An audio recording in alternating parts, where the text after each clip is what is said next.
Hello friends, Jennifer Pearson here, Thistle Gypsy. Yeah, so this is what it looks like when my setup looks like when it's night and it's turning everything yellow, but if I put my hand here, so if I get that covered up back there, I think I'll have some better lighting. See, I take it down. No, maybe it's not. If I do that, is it still yellow? Kind of.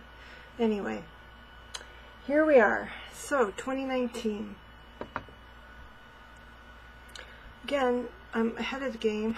Normally these are things I would have been doing on New Year's Eve day and New Year's Day, but since I was not well for Christmas, I got to jump on it.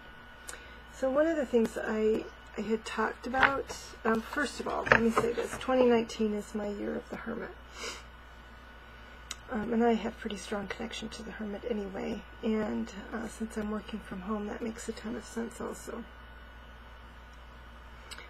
This is just for January. So what I did was I used the Tarot Illuminati and pulled a card for every month, and it's just my theme card for the month. So then what I did, what I had 1, 2, 3, 4, 5, 6, 7, 8, 9, 10, 11, too many too many decks, and I also pulled one card from each of them for each month. But those 11 are what I'm considering my counsel for the month. And so as issues come up during the month, I am to look at these cards, the main card for the month, and then, you know, what my counsel is telling me that I should focus on. And as I go to each month, I will look more closely at those cards and the way that they work together and or not, give me mixed messages or whatever. So I think this will probably be the last video for this short period here of the weekend and then the New Year's Eve and New Year's Day. I think I'm done for this week, but I will come back on at some point and talk about my January counsel. So I put them on these sheets here, like this is all of the cards that I pulled for the year. And then like for January, I just have this one card, and this is maybe if I do another January spread or something. And then this is the counsel area, the counsel down here. And I didn't do it, see, I lied to you. I didn't pull cards for all 12 months, because my experience in the past, after doing this for many years, is that really I'm good for about 6 months. My accuracy is good for about 6 months. And it just so happens my birthday is in June, so that's fitting also. So in June I will do something similar, if not the same, and go ahead and do another set of those. And do I have any, you know, how the year looks so far for 6 months? First 3 months look fairly good. And the second 3 months, a little more troublesome. Not bad, but okay. So now I'm going to do a spread. And this spread comes in part from the Mythical Goddess Tarot Guidebook, but I've altered it a little bit. And I'm going to be using the Greenwood Tarot for this and the Voyager Tarot. Not a pair I would normally put together, but what can I say? That's what it struck me. I kind of couldn't decide between kind of just having the easy guide words. Easy guide words on the Voyager, and then to me the Greenwood is more enigmatic. So we'll see if they interact or if they clash. Alright, so first I'm going to take from the Greenwood, and this is going to be number 1, my starting point, which is very interesting. It's the 6 of Stones, and it does look like that little bee in there is in fact at a starting point. I don't know if these are supposed to be little nymphs or what they're supposed to be, or larvae or what they're supposed to be. And then the more mature. So we have this card, 6 of Stones, and it seems to me like this is getting all of your resources together around you. So this is my starting point, and I kind of am doing this. In my work, I spent some time, Friday was very slow, and I spent some time clearing the space, getting it set up the way I wanted it, and that's what I'm doing right here. I cleared this, and I'm going to do some clearing of all those boxes sitting around over there. So yeah. And then the card I get, this is my starting point, is the Inventor. So it kind of makes some sense. They are working fairly well together. The bee as an inventor, or having all of the resources available to create what he wants, she wants, whatever. I don't feel strongly inventor-ish, but I do feel like I'm rearranging things, so it's a little different than inventor energy. Alright, so number 2 is what I should release. Okay, leave it back in 2018. Don't bring it forward. Oh, how interesting, the moon. So I don't know if this is telling me, as I've been saying that I've been thinking about doing the bringing the moon phase readings back. This seems to be saying no. And I think it's telling me to maybe leave the unknown a little bit, just kind of let it go for 2018, which is partly true of, you know, I am going to be more practical focused on dealing with my home and finances and stuff. Let's see what the Voyager has to say. Oppression. So leave behind the oppression, which is great. Happy to do that. Total agreement. I'll let it go. And to me, this has to do with finances and having, being able to have a little bit looser rein on my finances. I'm still going to be careful because I have things I specifically need to do with what comes in. But I already don't feel as oppressed as in the past. So perfect. Alright, so number 3, influences coming in.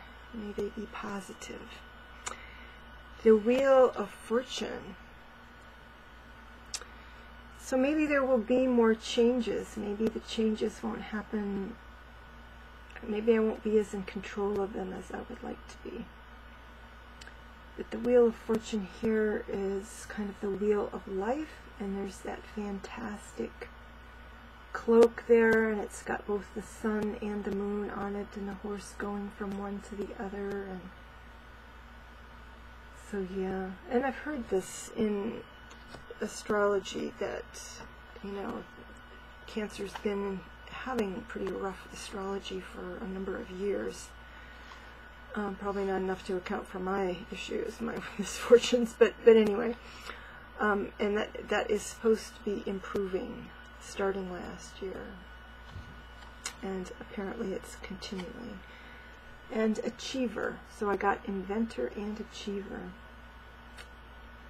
So this is influences coming in, Achiever. So I don't know if there's an Achiever coming into my life, or if I'm going to have a stronger sense of wanting to achieve. Or maybe I will have opportunities with the Wheel of Fortune. Maybe I will have opportunities to achieve. Just like with this footprint here, I mean, other things had to come together to have that opportunity to put your boot on the moon.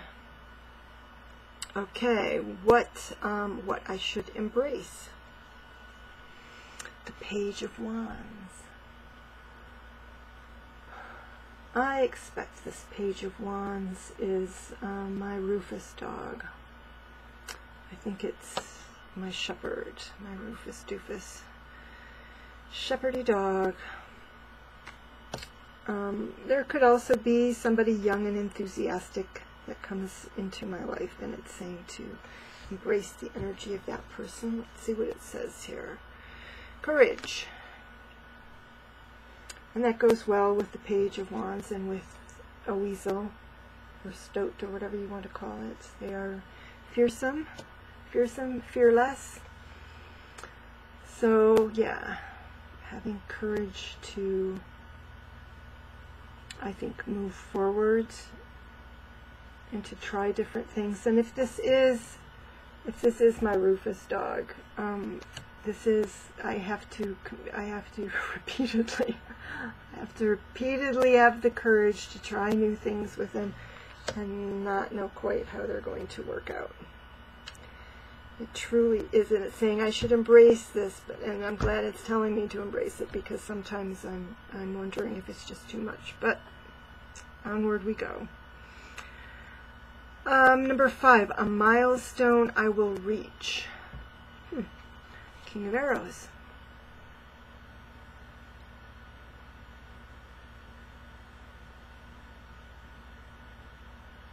Maybe this is, since there is a young lynx there, maybe this is about finally bringing my stoat to a good place, to a place of learning and being in alignment with me, coming along with me, not fighting. Now, he doesn't literally fight me,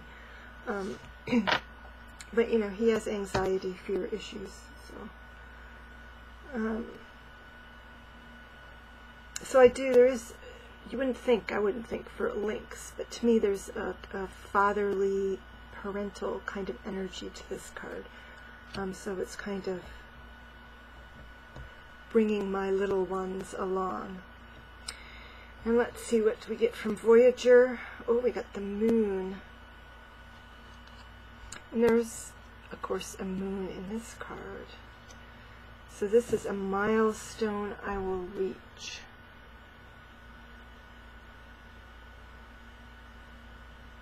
It's interesting because I was told to leave it behind, to release the moon. Well, and you know, sometimes that is the way it works, right? You release something and then it comes back to you. So maybe, or you release it and it suddenly opens up and says, come to me. So to me, this is totally separate from the Lynx card. Although there is the wild energy there. To me, this is some sort of breakthrough in intuition, or yeah, that kind of ability. So that's very interesting. And to me, this is the first set that the two cards strike me as completely different. They're talking about two different things here, I think. Number 6, a guide to heed or pay attention to. Ooh, the Green Man.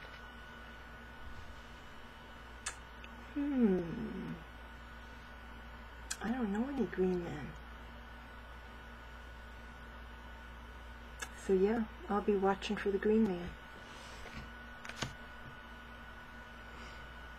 And the Voyager, the Seer, which goes with the moon that we just had.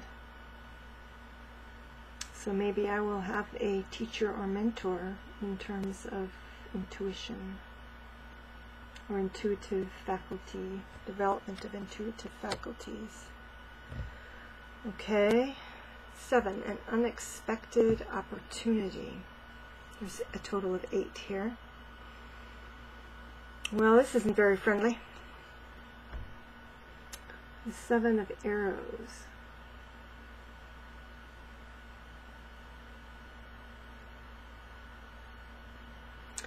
maybe this is an opportunity to kind of challenge and defeat my demons.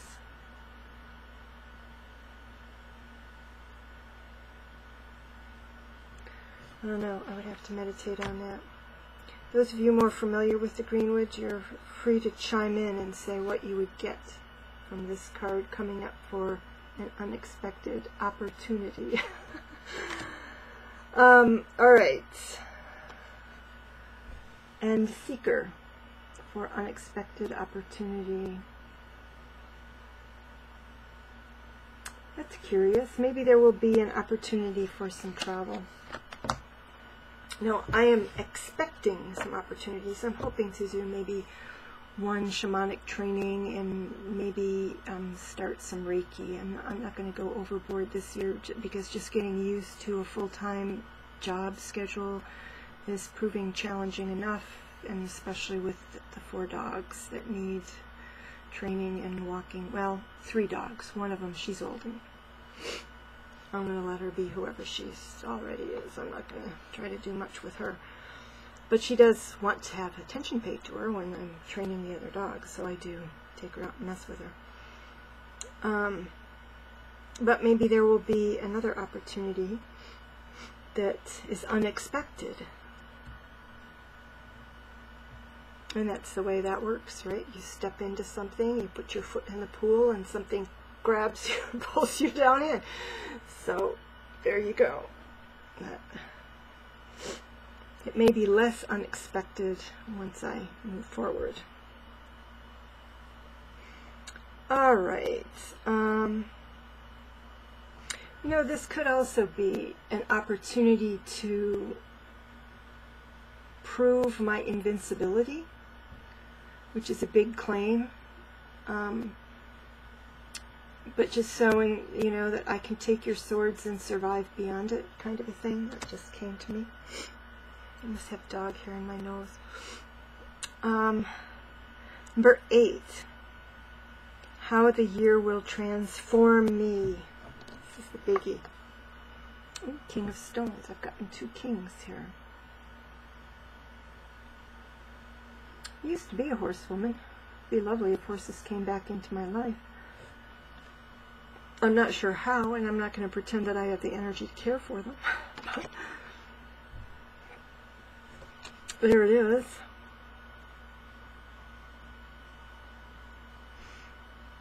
Yeah, I would have to think about that.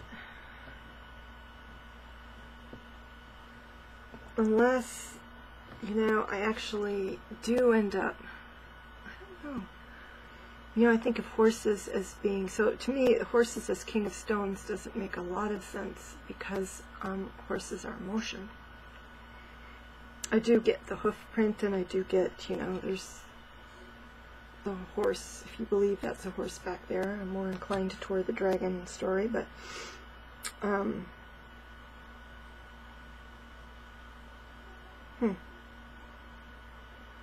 So I'm looking at that and not thinking of it in terms of a King of Stones as in rootedness, so much as potential for traveling or moving or something like that.